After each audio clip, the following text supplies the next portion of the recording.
Good afternoon, everybody. Thank you so much for joining us. I'm Barbara Peters at the Poison Pen, and it's our pleasure to welcome Joey Hartstone, a debut author, our favorite thing. Anyway, Joey, it's so nice to meet you. Thank you for having me. And here is his lovely book called The Local, which is it's an interesting title. It's very short. What did you sense that it was supposed to convey to the uninitiated reader? Well, it's actually sort of the job title of the main character, who's a local counsel in the Eastern District of Texas. But there's also just a theme in this small Texas town of kind of insiders and outsiders and locals and people who are not from there. So I think it captured it, and I was happy that they didn't make me change it. Oh, it was your title. It was, yeah, but I was trying not to hold on to it for dear life because I thought they might make me change it, but they never did. So. That is interesting because authors almost never get to do their own titles, and they have nothing to do with the cover or design of the book. The publisher actually owns the rights to the type layout and the artwork and all the rest of the author has a copyright to the story, but the publisher has the copyright to the rest of it. So it's kind of an interesting distinction. Anyway, Joey has signed some of them in the back room. This is our first mystery club book of June.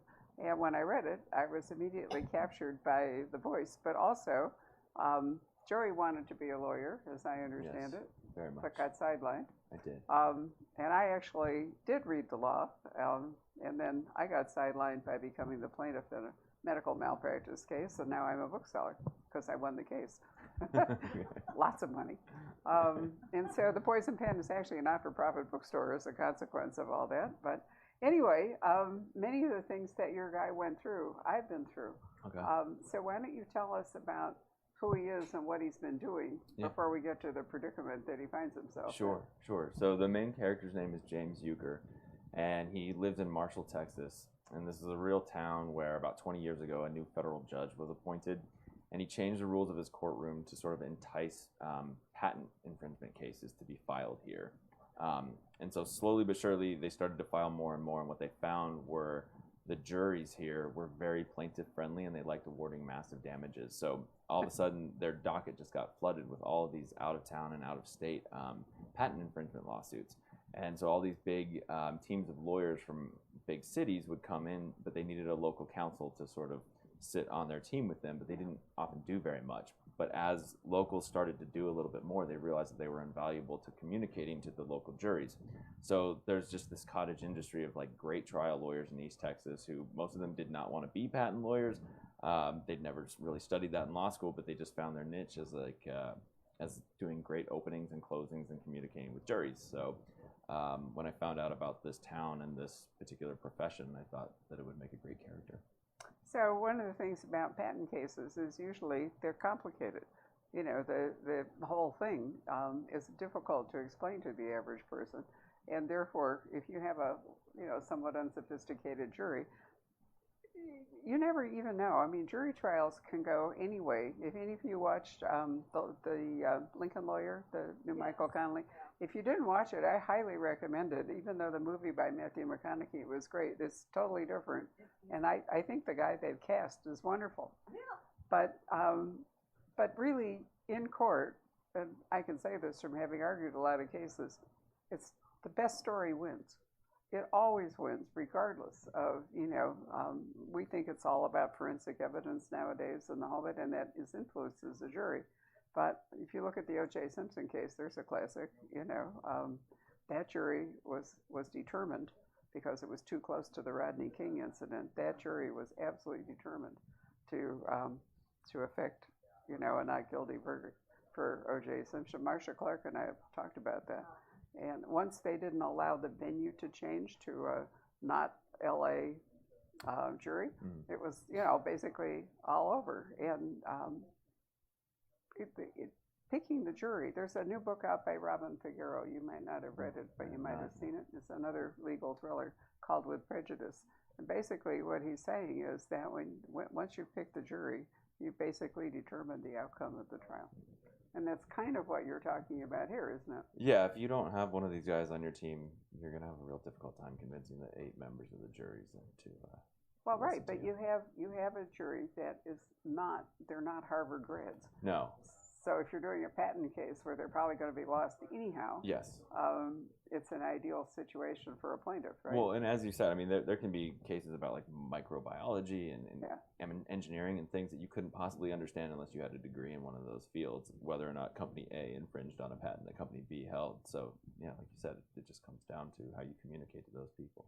So, Mr. Euchre, tell us about his life, because he's just sort of walking through it. Yeah, so he sort of starts out and you think he's a bit of just sort of a cavalier, somewhat superficial guy, and I think that sort of fit with what his job description is, but the more you go through the book, the more you find that that's kind of a facade that he's putting on because he's suffered some pain and some loss in his past, and he's trying to just keep it under the surface and try to protect himself from ever getting hurt again. But as he gets further and further into this case, he is sort of forced to confront some of his past demons and deal with it. And the reason is? The reason that he's there as a patent lawyer, and, you know, interpreting to local juries. But what happens to him is his mentor gets murdered.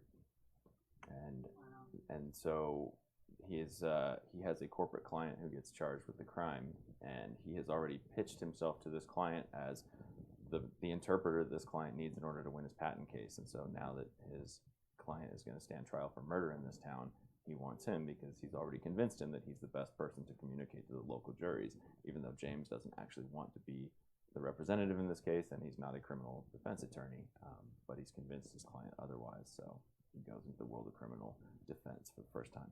You know, I posted a picture of the local on Instagram because that's the one social media thing that I do for the bookstore. And I said that, you know, he's a patent attorney forced to become, you know, a criminal law attorney and defend somebody. And one of the comments was, "This book is a fantasy." I saw that. Yeah. Right. Which to some degree is true. It is.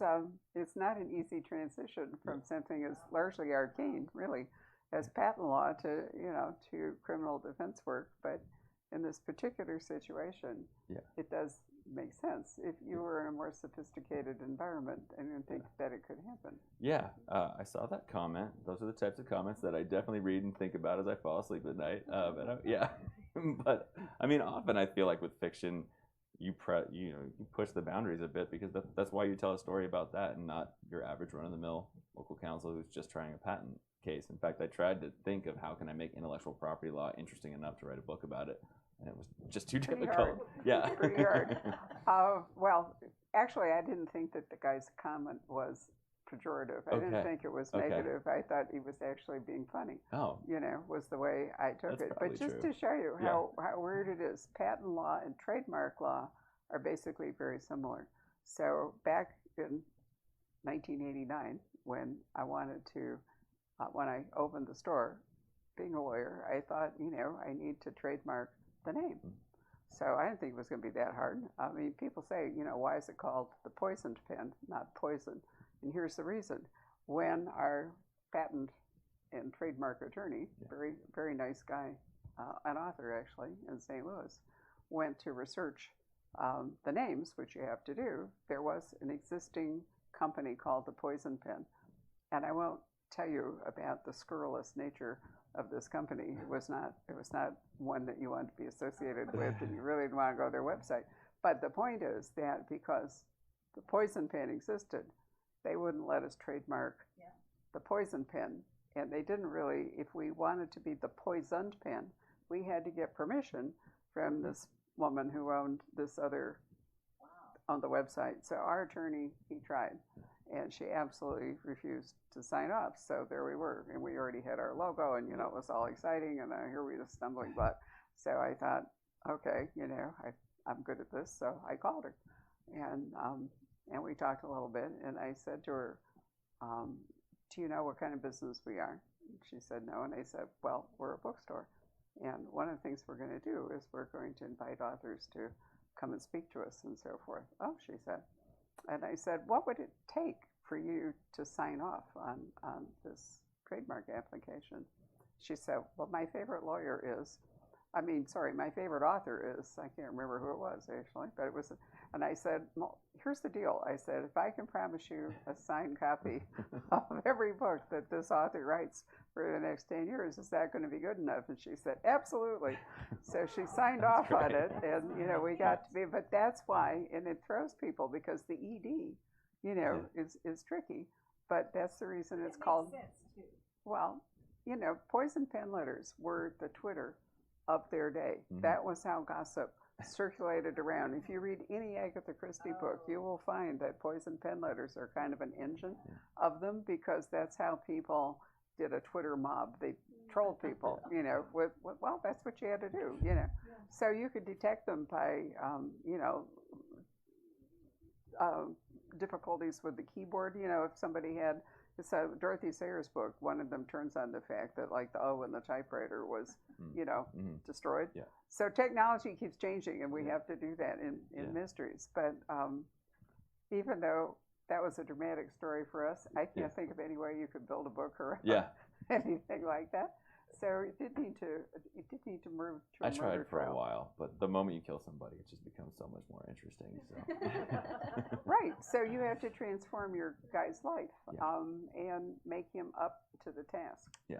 Right. So how did you go about, you know, how did you think about taking a guy who's basically floating, hoping that nothing will hurt him, and turn him into somebody who could actually try a criminal case, because he has to be kind of a shark to do it. He does. So, I mean, so one is that he's really good in a courtroom. He's really good with juries. And then the other thing was his backstory is that his father was a great trial lawyer in Texas, and that's probably, and a criminal defense attorney at that. And so that's one of the reasons why he always stayed away from that area of law, because he just knew he'd never measure up to him. So secretly, I think it's something that he always wanted to do and to see how well he could do. But he was afraid he wasn't good enough? Yeah, I think so. I think he was afraid. I think he even knew that he would probably never live up to it, even if he was really good, because his father was sort of legendary in the state. And I think he was just afraid of being compared to him. Right. So, I mean, this is a really great Father's Day book, which is why I suggested it. But, you know, part of it, I think, is how difficult it is for a child to live up to a parent who is larger than the ordinary parent in life, so to speak. I mean, it would be true of women and mothers just as much as fathers and sons, although maybe it's more a male thing. Maybe women aren't quite so driven to do this. I don't know. Yeah. That's a question. You're all women. What do you think? Was it hard to live up to your mother? I think it's more of a male thing, like you said. Maybe now that more women, though, are having careers and being powerful, it may actually change, because I don't think it's gender so much as power. Yeah, I don't know. I find it is weird. I don't measure myself up against my dad, actually. I mean, there are parts of my relationship with my father that are in this book, but not that aspect. And I agree. I think it is more of a male trait, but it's not. I don't think it's a healthy way to judge your own value in any way, is to measure yourself against anyone, and especially someone like your parent, who you'll never in your own mind measure up to, because they just loom large. So. And his dad is dead, right? Yes. So it would be different if he were alive. Yeah. Why did you make that decision? Because it could have gone either way.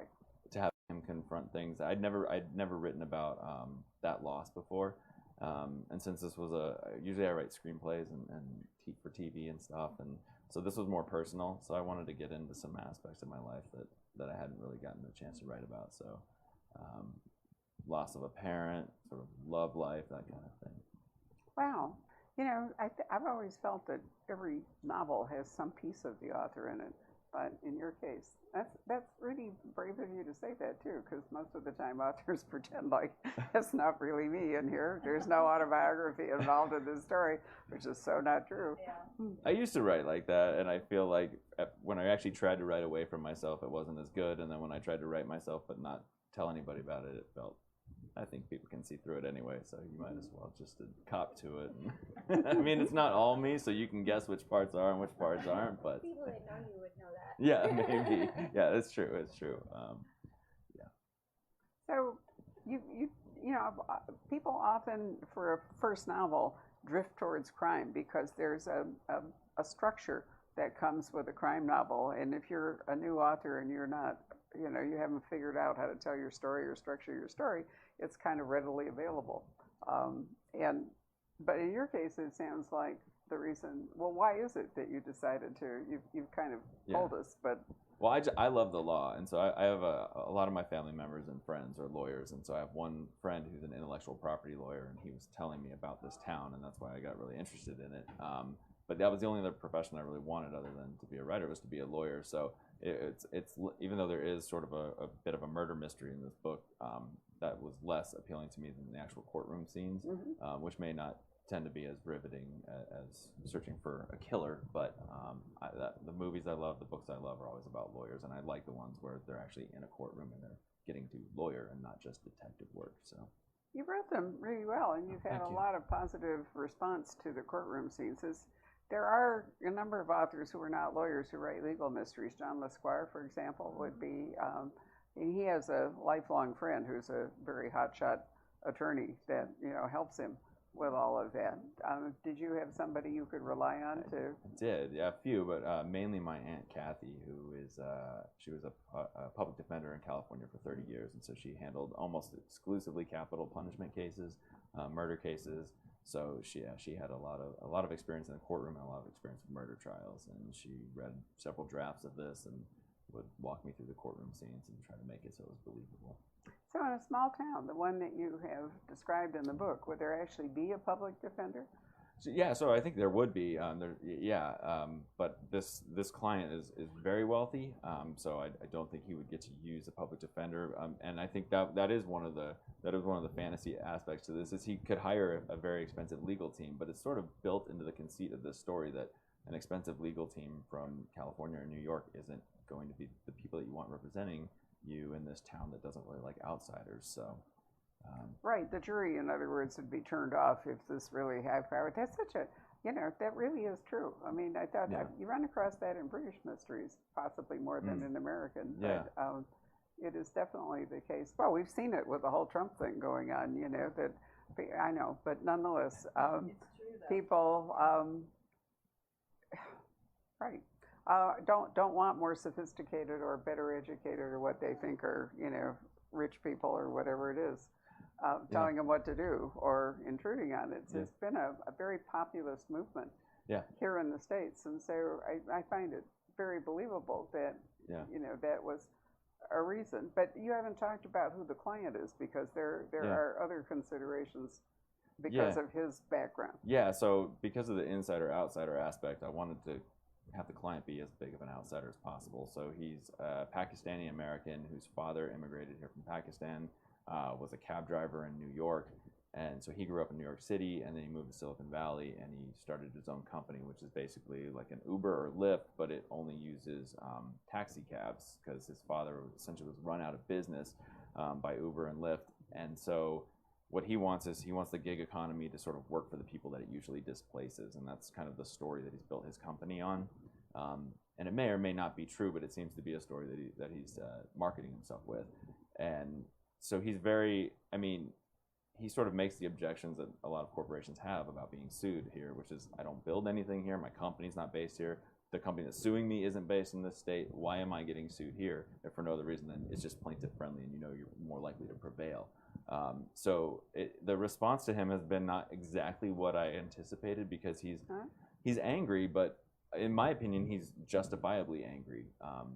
And he also is going to be charged with murder, and you're not going to know for the bulk of the book whether or not he actually did it. So you have to at least be convinced that this person might be capable of it. But everything he says, I think there's real truth behind it. And so, he's angry, but at least as he's saying it, he's been falsely accused of murder in a small town, and he's feeling, as someone who's an outsider, both geographically and racially and everything else, he's not happy to be here. So I don't see him as unjustifiably angry, I guess I'll say. No, I didn't think so either, but I think, you tinged on racism. I think that, as a person of color in East Texas, that you'd have to actually worry about that. So, I think that might be one of the reasons that he was willing to stick with Joey, is that he didn't know whether the incoming counsel would be influenced or would be to some degree racist or whatever. So, I thought that made him an interesting client. I mean, he could have been, just some guy from like Poland or something Right. instead, and then you wouldn't have had the whole person of color thing coming Yeah. into the story. Yeah, I mean, so the town is about half white and half black, and it was a very big locale for the South during the Confederacy. So, sort of racism, slavery, all that stuff is really baked into this town, and even there's like a chapter in here where he's giving a tour to his co-counsel who's from out of state, and he's showing her like, here's the Paramount Theater and here's the side door where no one ever told me as a kid, but that's where the black patrons had to go, and they sat up top when my mother was a child. And so there's all these elements to the past of this town that sort of imbue everything about it, even when they don't talk about it. So now that you've written this really interesting story, and if we've made it sound too technical, we shouldn't. I mean, actually, it is a legal thriller being the operative word here. So we're just doing background, but the story really pulls you right along and right through it. But now that you've got this little town, are you thinking of giving him another case? Yeah. If so, is he going to stay in East Texas? I would love to, yeah. I mean, I think Texas is just a great place, especially for criminal law, because they have very interesting laws there. They do have some interesting laws there. Yeah. So, and I like I like characters from there. So yeah, I would love to continue this and continue to have this lawyer forge his way further and further into criminal law. But can you plausibly have him defending, criminals in this case, in this little town? Are there going to be enough criminals? I've got 2 more in mind, so I'm hopeful I can at least have 3 books out of it, and then maybe he'll have to branch out and go to Dallas. But. Well, yeah, I mean, you can't get to Cabot's Cove, if you have a small place and, everybody dies, then you kind of wipe out the town. If he's going to shift away from patent law to criminal law, then he would shift location. Eventually, he'd almost have to. At some point, if he actually makes that choice instead of just getting pulled into cases begrudgingly, then I think he would probably have to move. I asked this question in part because you always want to know if there's going to be a follow-up. Yeah. Some books are written not to have a sequel, but this one I felt did want a sequel. Yeah. Well, you mentioned the Lincoln Lawyer, so like I said, I'm a screenwriter, so I was up for a job on that TV show and did not get it, but I read all of the series because of that. Right. And that's what made me want to write this, because I was originally conceiving this as a TV show. And what happens, at least in my experience where I am in my career, is I pitch a show around town. If I'm lucky, I get hired to write the pilot, and then it usually doesn't get picked up. But in doing that, you kind of create at least the whole first season in your mind, and it's sort of unfulfilling to not get to write it. So after I read The Lincoln Lawyer, I thought, that's the kind of story I want this to be. And if I write the book, even if nobody ever sees it and I just pitch it as a TV series, at least I'll have that fulfilling conclusion that I wrote the whole story and I know what it is. And if I do get to make it as a TV show, at least in my mind, I'll have told the whole story. So. But writing a book is different than writing television. We've had a lot of people here who have come to us from a screenwriting background, and most of them find that writing a novel is a lot more enjoyable. For one thing, you get to do it all by yourself, as opposed to doing it by, in a writer's room or committee, whatever. Nobody gets to say, no, that's the wrong ending, or let's kill that guy, or whatever. So you're in control of it. And Mike has gone the other way. Michael Connelly has gone from being a novelist to heavily into I don't know if he actually writes the shows. The books are the basis for them. He's in the writer's room on the Lincoln Lawyer. I don't know about Bosch, but he is for the Lincoln Lawyer. Well, he must be. And in fact, Bosch, the other show, for those of you who haven't read Michael or know about it, he's combined some of the books in the scripts for the show. So it isn't like the Lincoln Lawyer. Is he doing that, or is that basically just the one novel? No, so I think there's 6 or 7. So they started the TV show with the second book. Right, but it's just that book. It's just a second, and they've picked up for a second season, which will be based on the third book. Which is exciting. Yeah. So Bosch is different, though, because Bosch has got pieces of various books together and it's branched off. But one of the things that's so neat about the TV version of it, because it's more obvious, is that the answer to it is in plain sight almost all the way through it. And, you feel at the end, you go, oh, I really should have seen that. But there's I mean, seriously, and I don't know that you can achieve that same thing in a book. I think it's more a visual thing, that works in the TV version more dramatically than it would work in the book. Well, that feeling that you described of like kicking yourself when you get to the end. I think that's what I find to be like the most fulfilling conclusions. I think if you get to the end and you had no shot at getting it right, you kind of feel cheated. Yes. So I think there has to be just enough that you feel like if I had looked just a little closer and thought a little harder before I got to that last page, I might have been able to guess it. You know, that was the thing about, remember Postmortem, Patricia Cornwell's first book, which was a huge hit and a huge bestseller. And, you know, the baggage handler didn't show up until like page 289. And I always wondered, you know, why? Because there was no fair play available in that book. There just wasn't, you know. And I think it was because it was the whole Morgan autopsy, you know, people were interested in the profession and all of that, but and didn't pay that much attention to the plot. But it was not a fair play. Yeah. Yeah, it's. I mean, I watched because I was thinking of it as a TV show. I watched a lot of British TV shows, like Broadchurch, which was one of my favorites. But it was one where there's a new suspect every single episode, and then you get to the end, and it was the first time I guessed who it was. And I guessed because there was absolutely no reason that should be the killer. There was nothing baked in. You know, that is so true in a lot of the TV shows. We've watched a lot of French ones, which are absolutely fabulous on in MHC TV. And at some point, I can usually turn to my husband and say, "That's the one." He goes, "Why?" And I said, "Because there's no reason for this person to, you know, have been in the book and in the show and then reappear. If they're just there once, it's okay. But if they, you know, if the maid is back, you know, it's the maid. Yeah, it really is." Did you watch Line of Duty? Yes. Is that the? Yeah, That's I think the British. that's British. Yeah, I did. And that one is depressing because what it reveals to you is that, excuse me, there's always corruption in the police department. I mean, no matter how you do it. Yeah. I'm sorry. Yeah. So, did you want to read a page or so just so we can sort of get your voice? Yeah. I think I can skip to so. I saw you had it marked, so I thought. You might want to I can often read the first, but we kind of covered a little bit of the setup. But so it opens with James, and he's at the end of his final case for the year, and he's about to deliver his closing argument. So. I forgot to mention it is Christmas. Yes, it is Christmas. Which is another factor here. Yeah. So I'll just read that closing argument. I think it sets up a lot. So he says, "Thank you, Your Honor. I rose to my feet but didn't button my jacket. I walked toward the 8 members of the jury in complete silence. It was the first time they would be hearing from me since they were selected, and I wanted to give them a few more beats. I found my mark and then hesitated, as if unsure of how to begin. Truthfully, I knew every word that was about to come out of my mouth. I was going to deliver my patented Ford pickup closing. As a matter of legal fact, a collection of words, such as the speech, cannot be patented but rather copyrighted, so suffice it to say it was my favorite summation. When I was 15 years old, the widow who lived next door to me decided to sell her late husband's truck. It was a 1964 Ford F-100 with a cracked windshield, missing fender, and dented grille. Its original Rangoon red paint job was perfectly matched the high school's colors, was peeling, and had faded under the sun. It was the most beautiful vehicle I'd ever seen.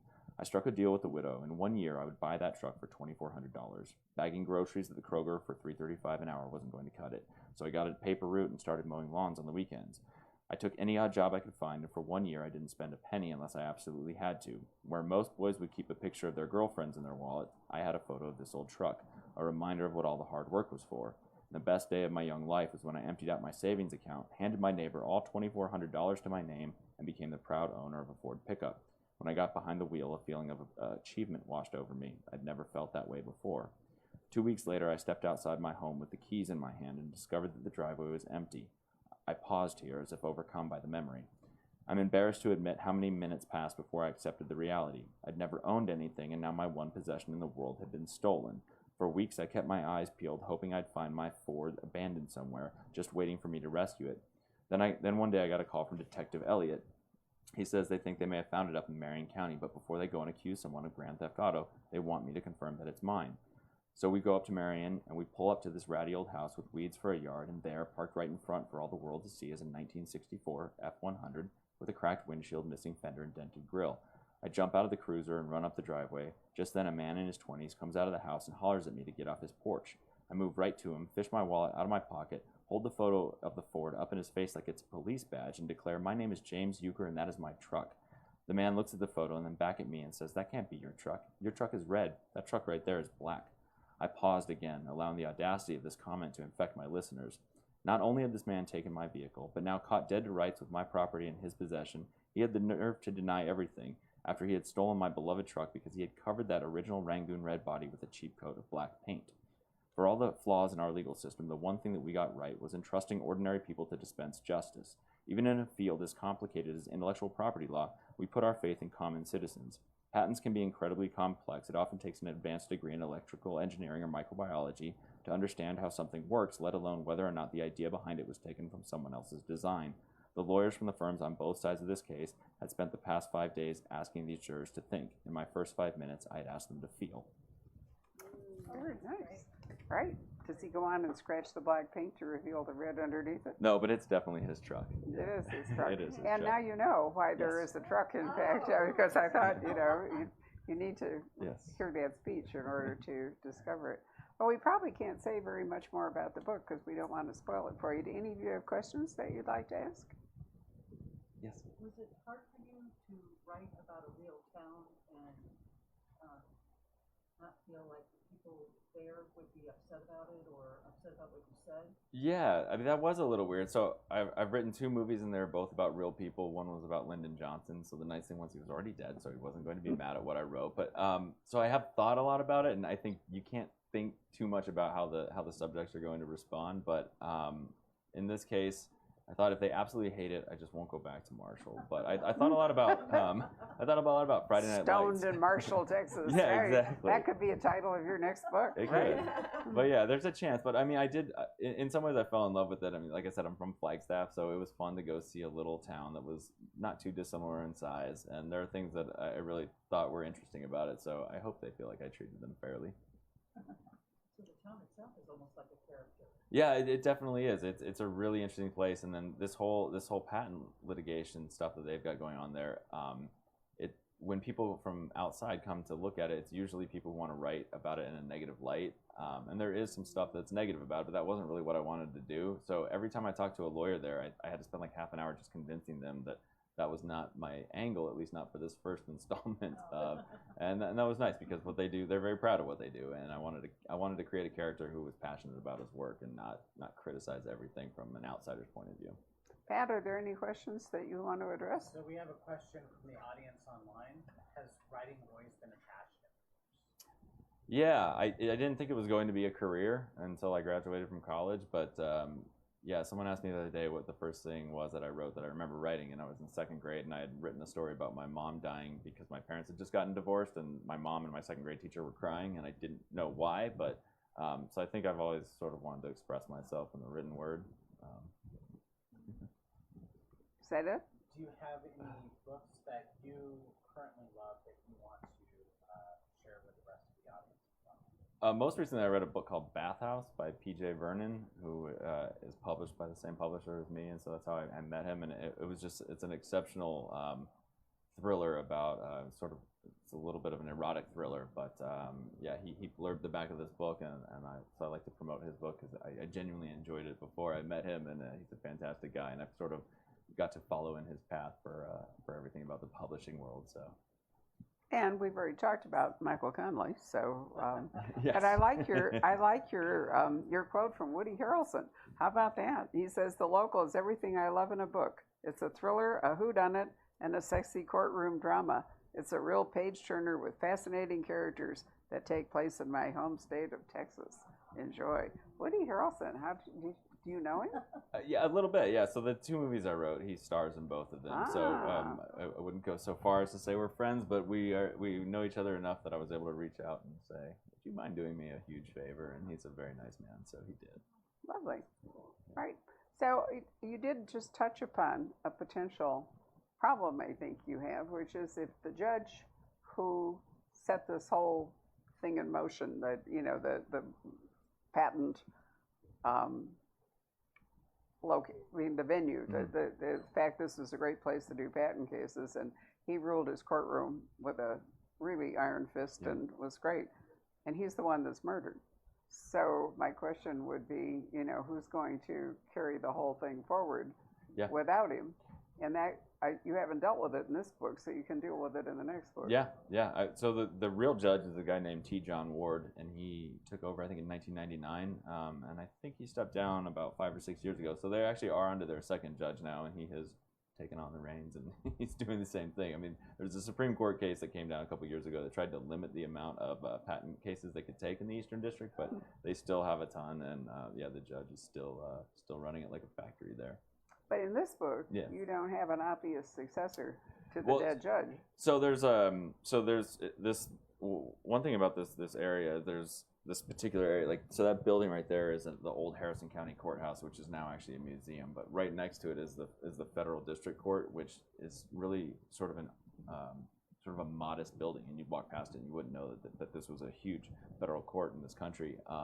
So the main judge, the one who's killed, works upstairs, but then there's like this basement where the magistrate judge works, and he kind of just is the understudy, and he takes all the pretrial stuff that Judge Gardner doesn't have the bandwidth to deal with. So and that is, I think, what the actual successor in the Eastern District did. So in my mind, he's probably the guy who's going to replace him. But it's a presidential appointment, so it takes a U.S. senator to recommend them, and then a president to appoint them, so it can be anybody. Right, but if you're going to set another book in this town, you're going to have to figure that one out. I will. I definitely will.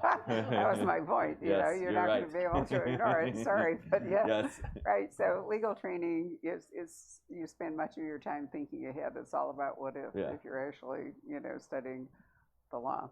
So one of you asked me, was it you, about why books come out on Tuesdays? So I will explain it to you since we have a little time here. And it's all about a lawsuit. Oh, really? So back in the very early 90s, when Barnes & Noble was like the, creeping over the earth, and small bookstores, this is before Amazon, so it was when Barnes & Noble was, in every good thriller, you need a great antagonist, right? I mean, thrillers rise and fall on the villain more than they do on the hero. So at that point, Barnes & Noble was in that position. And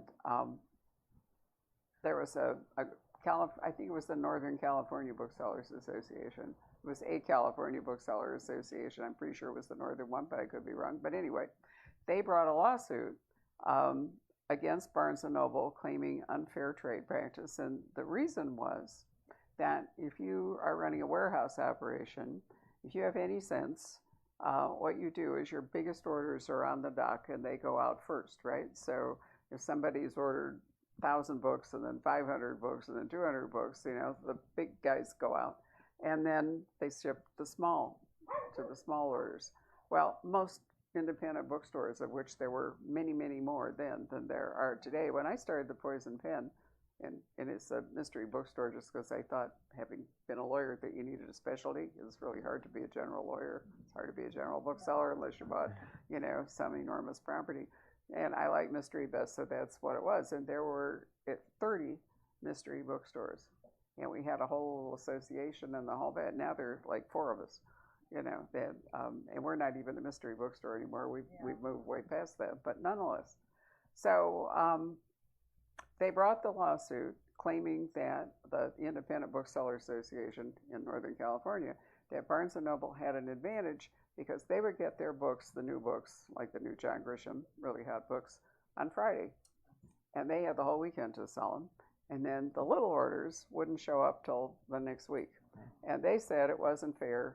And, they sued and they won the lawsuit against the major publishers. So the question was, what were the major publishers going to do about this? Because now they've lost. So their decision was that they would move the on-sale date to Tuesday, and that way all the books could get where they were supposed to go on Monday. But that was before there was any shipping tracking and all. Now, if you order anything today, I got a notice the other day that my product, whatever it is, has reached the port of Shanghai. Okay, where's it coming from here? So today, with shipping the way it is, you don't need to have Tuesday the on-sale day, because shipping's too sophisticated now. And actually, shipping is such a disaster now, I should say. Tracking it is easy, but, you can get your books now any day of the week. It hardly matters. So the Tuesday thing is just totally artificial, and it really makes no sense and it hurts authors because the best-selling reporting system runs from Sunday morning through Saturday night. So when you've made the on sale day Tuesday, you have cut 2 days out of the on sale week for every new author. So they don't get their Sunday. There are no Sunday and Monday sales, right? If the on sale day is Tuesday. So instead of having a whole 7 days to collect data for the sale of the book, you wind up with 5 days.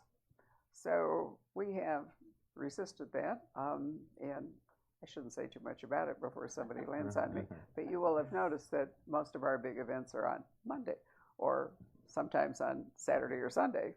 And I think there needs to be a general agreement among publishers to set the on sale date for Monday. Because it's really not fair to authors the way that it works, and it's not necessary anymore. But the technology just didn't exist back then.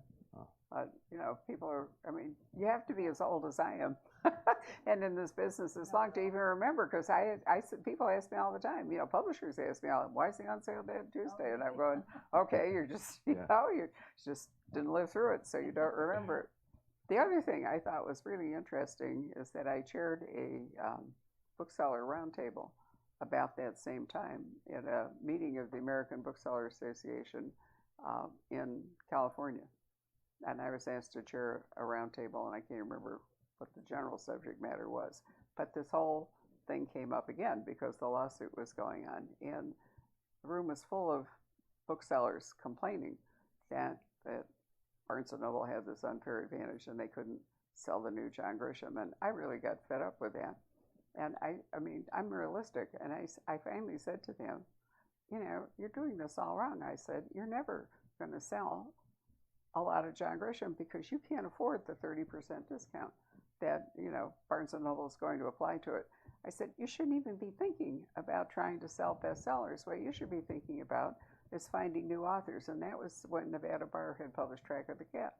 And I said, for example, you could sell 100 or 200, we just did, copies of Track of the Cat instead of John Grisham for the same amount of money. So why do you care about John Grisham? And their answer absolutely rocked me. And I developed an entire business plan from this answer. Their answer was, but we would have to read Nevada Bar to sell Nevada Bar. We don't have to read John Grisham to sell it. And I thought, right then, okay, and I came back and I hired another person or two, and my job became reading the books that we sell. Wow. You can tell that I have read your book, right? That's my job. And honestly, I almost never recovered from that. I can understand that. So, it's just, there's a lot that goes into a long history of doing something in any industry, and you have to figure out how to move forward and adapt to it all. Is that it? We've got a couple other questions. Okay. I probably have some publishers saying, Barbara.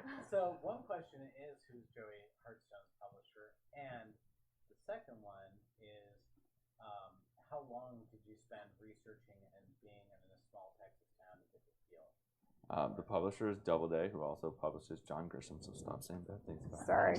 Actually, Doubleday is part of Penguin Random House, which is the largest publisher, and it's one of the imprints of Penguin Random House. Yeah. And then, I probably had this idea for about 3 or 4 years. And like I said, I spent 2 years trying to think how I would conceive it as a TV show. And then basically 3 things happened at once. I didn't get the job on The Lincoln Lawyer. Every writer in Hollywood had to fire our agent for some arbitration that was too boring to get into here. And then the pandemic hit. And so I found myself with nothing to write. And I had this one idea. I had just been inspired by The Lincoln Lawyer. And so, I had traveled to Marshall, and I'd already done a lot of research, fortunately, because I wasn't able to go there at that time. How long were you there? I was only there for about a week, but I met with a lot of lawyers there who I stayed in contact with, and it was really helpful just going around the town. I wanted to do more research, but I think writers always want to do more research because it's often easier than writing. But the pandemic was a good enough excuse, and my wife and I had just had a baby, and so I knew I wasn't going to get back there for a couple of years, and I thought, all right, well, let me write it, and then when I felt like I couldn't quite capture what Marshall was, or I didn't know the answer, I just sort of wrote a little bit of Flagstaff in there too, and I figured that would feel authentic to everyone who wasn't a Marshall resident, because it was true. It just wasn't necessarily true about Marshall. So did your credentials as a TV writer and a successful one make it easier for you to find an agent and get published, do you think? Yes, I think so. I also, my agent is a good friend of mine who went to college with my wife, so I think that made it very easy. But yeah, I think that my wife has a joke about the smoke and mirrors of it all, but she says, I'm going to sell a book because I have a TV career, and then I'm going to get to adapt the book into a television show because there's a book, and no one's going to have read either of them, but it won't matter. I think that's a pretty good summation, actually, Counsel. Yeah. It is. No, it's funny how it all works. But the hardest part of getting published today is actually to find an agent, somebody who will represent you. And the major publishers, with rare exceptions, don't take on an unagented author. There used to be that whole bit about, manuscripts would come in over the transom, and there was some person that, in the basement that read, no, seriously, that read them, and that phrase, it got plucked from the slush pile was actually true, but it doesn't work that way really anymore. Yeah. So the advantage that you had of already, I think so. makes a big difference. Yeah. And if you have a good agent, then the odds are that you will get a good publisher, so it's a combination of luck and hard work, isn't it? Yeah. And so I think the transition, once you've established yourself as a professional writer, it makes it easier to transition to another professional writing job, I think. It will be hilarious if you end up making a TV series out of all of this. So this is the reason it's always good to come to Meet a First Author, because you'll never have a chance again to hear these kinds of stories. So is there anything you'd like to say before we sign off? This is only the second event I've done, so it's so nice to meet actual people and to get to travel and to get to see bookstores like this. So thank you so much for having me. Well, it's really a pleasure. Most bookstores will not actually interview you. You will be on your own. Yeah. I'm sure. Well, this was much more fun, so thank you for that too. My pleasure. I really loved the book. I was very, very happy to. I have to say, I was momentarily put off by the cover, and only in the sense I couldn't figure out what in the world the book with a truck on the cover was going to be about. So, but I plunged in. Yeah. And then I think I read for voice. I read less for what the book is about, but I read mostly, especially a debut, with how much the author's voice appeals to me. And it's like going to a party or something. You meet some people and you think, you don't want to see them again. And so not every author will resonate with every reader, because we all bring our own baggage to reading the book, right? So I used to wonder why anyone would care what I thought. I'm serious. When I first started this, and I thought, my husband said to me, with all these people streaming by, you have to write to them, because none of them lived here. That's how we became such a international bookstore, as we wrote to people back in the days when we did a printed newsletter with an order form and people sent checks, and we had a fax machine for the people from Japan. And we were over there in the Arts District where people were always walking around. So we never had a marketing plan or a business plan. We don't do any advertising. We just sort of open the door. But I still remember thinking, well, write a newsletter. Why will anyone care what I think? But then I discovered that, people do actually want somebody to read a book and discuss it. Whether they agree with you or not doesn't really matter. So I had the same thought when I wrote this. Why would anyone care what I think? So well, yeah. I mean, it's not that being a reviewer is actually not that different in that dynamic. So, and then of course I've moved on to being an editor and other stuff, and it's been a lot of fun. But thank you, Joy. Thank you so much. And thank you all for watching it this afternoon. Hello. We hope you're enjoying our programs and podcasts with authors. We'd like to expand them, and your help would be appreciated. Please make a donation at poisonedpenfoundation.org. 100% of the proceeds will go to help connect authors with readers in this difficult time. Thank you.